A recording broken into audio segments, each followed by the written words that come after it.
Alright YouTube, what's going on? Welcome back to the channel.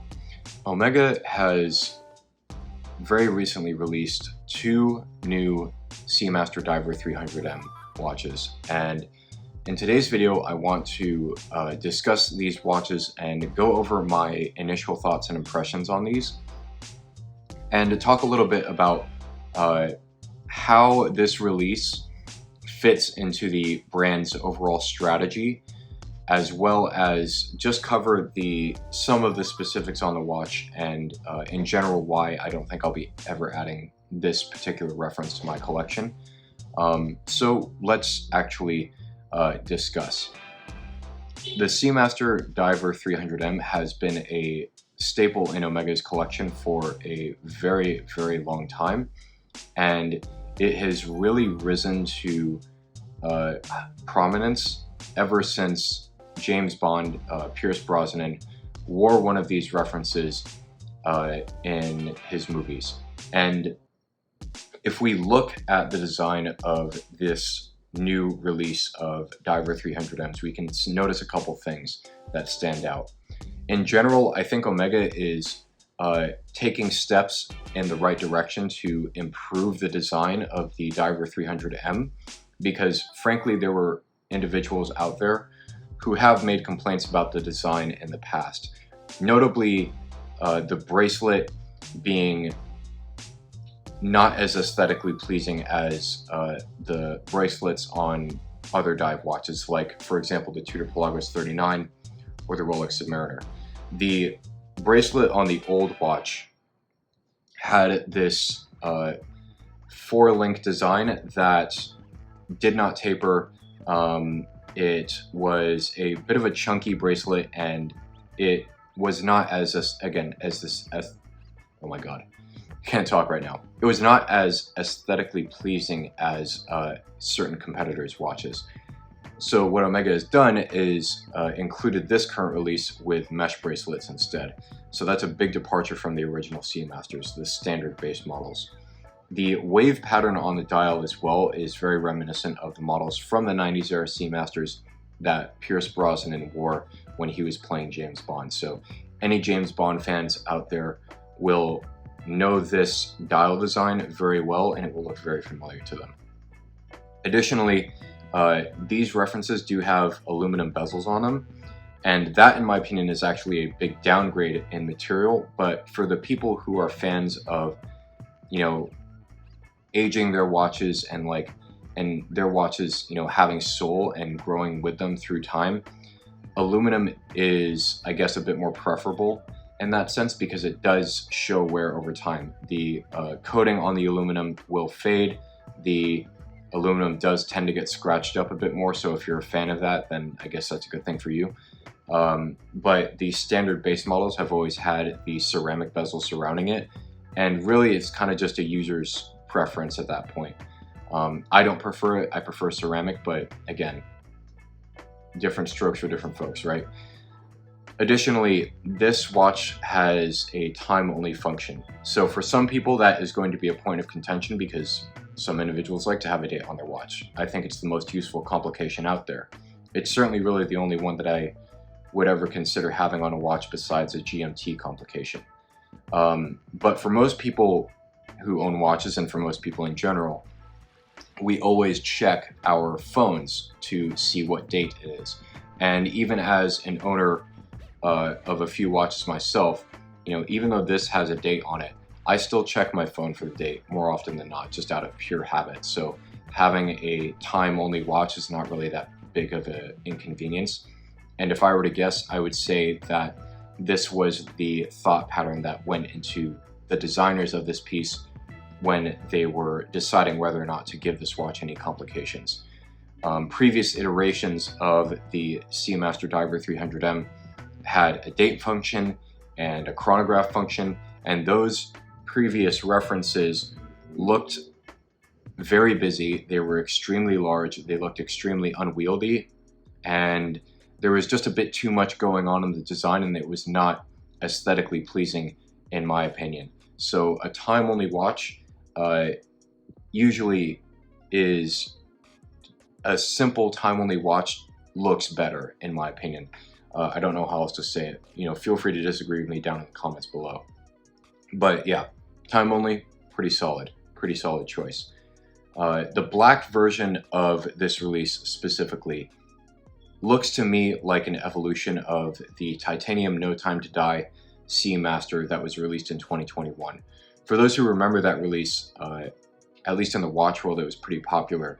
That watch also came on a mesh bracelet, same case size, same dimensions, and it also had a brown dial, dark brown bezel, Ministry of Defense markings, fake cream patina in order to give the watch a bit more of an aged look, to go with, you know, the idea of James Bond's character having been through a lot and seen a lot of things and gone through many personal struggles and battles together.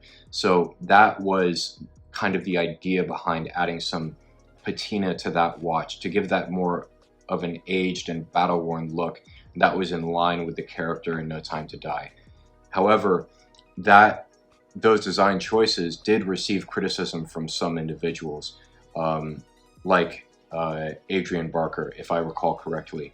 He did a review of that watch, and he noted that he was not a fan of the fake patina on the dial, the bezel, and the indices.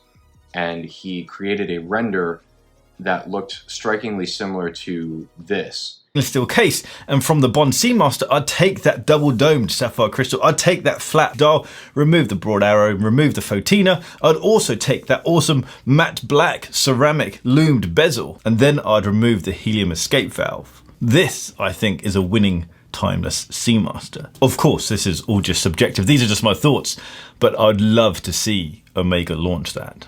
So this, to me, is an evolution of that No Time to Die Seamaster, in that all of those eccentricities of the fake patina, on the watch, and all of that stuff, the Ministry of Defense markings, the James Bond references, all of that stuff has either been toned down a lot or just been completely removed from the design.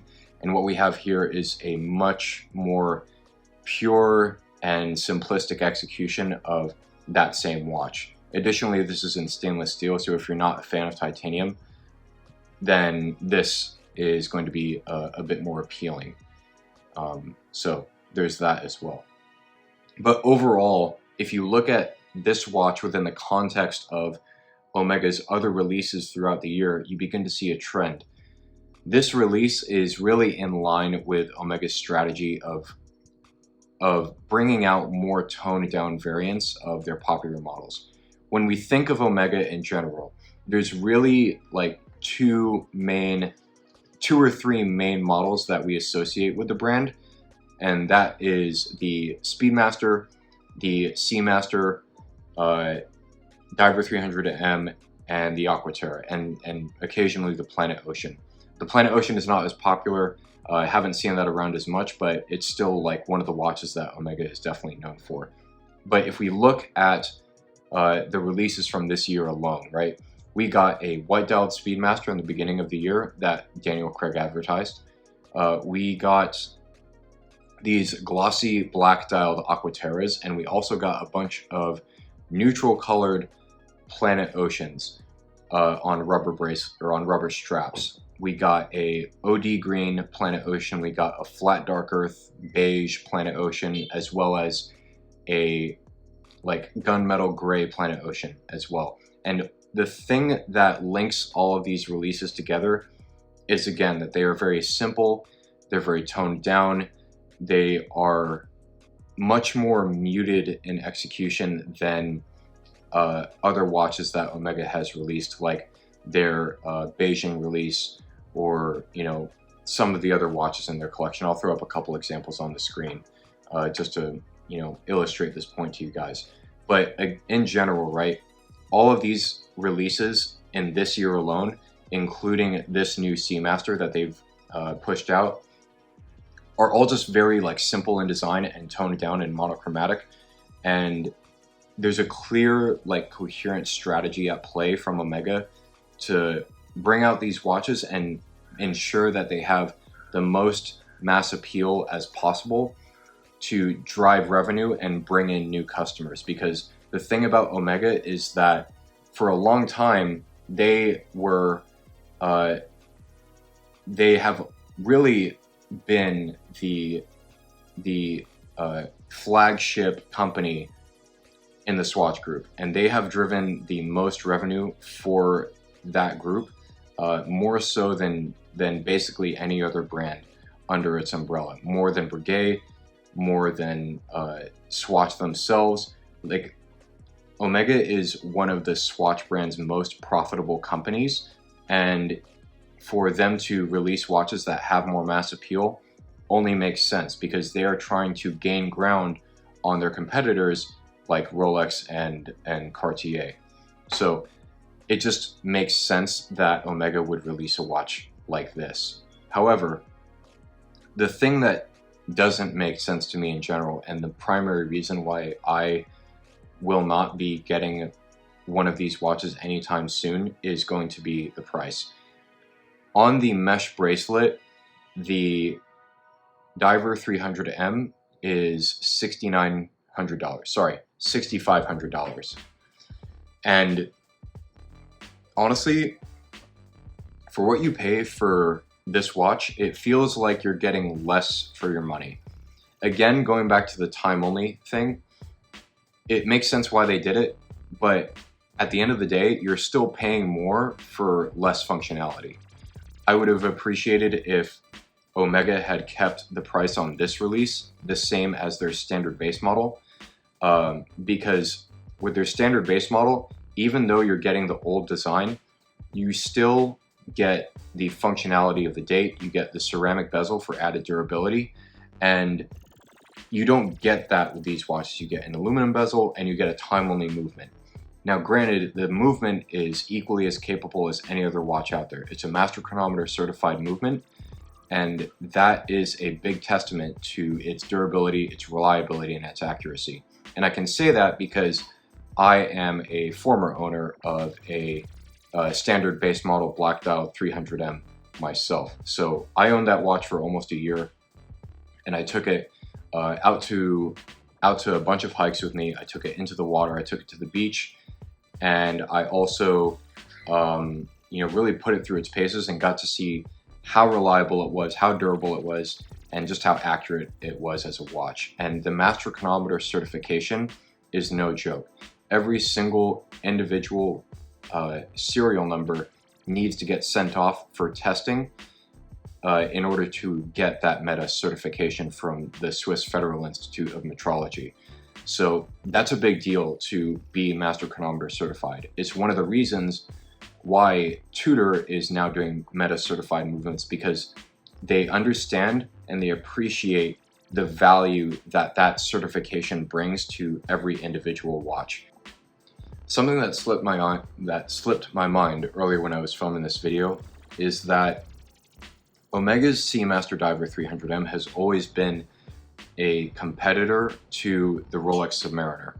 And if we look at this watch and we compare it to the new release of the Seamaster Diver 300M, you can see a lot of interesting design similarities, right? Plain black dial, plain black bezel, geometric hour markers, and an overall very simple design. But if we think back a few months ago to Watches and Wonders 2024, what just got released? Well, Tudor has only very recently released, during Watches and Wonders, a version of their Black Bay, the Black Bay monochrome, 41 millimeters, aluminum bezel, simple black dial with geometric hour markers, taking a lot of design influence from the Rolex Submariner, and then also incorporating the master chronometer certification from the Swiss Federal Institute of Metrology. So now, not only does Omega have to compete with Rolex and their Submariner line, now they also have to really compete with Tudor and their Black Bay monochrome, which is slowly edging and catching up to the Seamaster Diver 300M in terms of capability, functionality, design, and overall quality. So Omega, is now fighting battles on two fronts, and the release of this new Diver 300M, I believe, is their answer to what Tudor has done and their attempts to take market share from Omega. They're going to try and take that back with this watch. So that's that. When you get a watch that is Master Chronometer certified, you know that you're getting a reliable product. It gives it that air of being a known commodity, and you get a certain level, your expectations for a certain level of quality, your expectations are reasonable at that point. You can reasonably expect that what you are paying for will perform to a certain standard because it has been tested to that standard. So I'm not knocking the functionality or the reliability of this watch at all. It's just that, in my opinion, I don't think there has been enough of an improvement over the standard base models to justify a $600 price increase. But again, that being said, as a former owner of this watch, I can still attest to the watch's overall quality. So if I saw you wearing this out in public, I would certainly compliment you on your choice, and I would think that you have very, very good taste in watches because, you know, at the end of the day, this watch does look really good. It looks like a cool watch. It is a cool watch, you know? It just looks simple, it's clean, it's very handsome, and it's got this ruggedness about it that, you know, it can look good in a suit. You know, you can feel like James Bond when you wear it with a suit. But if you were to, I don't know, you know, pull out your Walther PPK and go to the range and just go ham on a piece of paper, right? It would fit in really well in that environment too. However, as an owner of both a Pelagos 39 and a Submariner, you know, for me, there is just no place for one of these watches in my collection, and overall, I'm happy with what I've got. But I want to know your guys' thoughts as well on this watch down in the comments below. Let me know what you think of this release, especially as it compares to other Diver 300Ms in Omega's collection, because I think that is something important to compare it against. Its other variants, you know. I've been doing that this entire video, and I want to know what your guys' thoughts are on this watch, how it's priced, and how it stands up to the previous references. So yeah, let me know your thoughts down in the comments below. I appreciate you watching until the end if you've made it this far. And yeah, I hope you guys take care, stay safe, and be blessed. I'll see you soon.